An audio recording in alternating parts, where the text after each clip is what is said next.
நான் தான் விளக்கில் வாழும் பூதம் ஜீனி. உங்க 3 ஆசைகளை நிறைவேற்றுவேன். யோசிக்காம தயங்காம என்கிட்ட கேளு. சுயநலத்தோட எனக்காக மட்டும் ஒரு ஆசையை கேட்க போறேன். நூற்றுக்கணக்கான மனுஷங்க இறந்துட்டாங்க. என்ன சொல்றீங்க? நான் யாரும் சாகணும்னு கேட்கவே இல்லையே.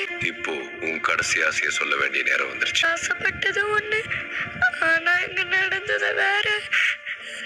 பண்ண ஆசையை நிறைவேற்ற சொல்ல கேட்டுட்டேனே. தாழ்த்தனமா இருக்கு. முதல்ல நல்ல ஆசை இந்த உலகத்துல ஏதாவது இருக்கா என்ன? ஒன்னு அடையணும்னா இன்னொன்னத்தை இழந்துதான் ஆகணும். ஒருத்தர் வாழணும்னா இன்னொருத்தர் செத்துதான் ஆகணும். நமக்கு தண்டனை கொடுத்தே ஆகணும். எனக்கும் உங்களுக்கும் தான்.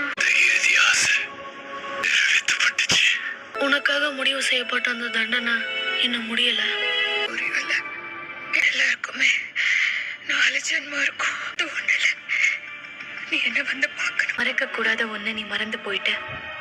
அந்த நினைவுகளை இப்போ உனக்கு திருப்பி கொடுக்குறேன். ஒரு நிமிஷம் இல்ல, நீ அந்த கடந்த காலத்து சிரிக்கி தானே? ஆமா, நான் அவளே தாண்டி சிரிக்கி மவளே. என்ன இவ மரியாதை இல்லாம பேசிட்டா?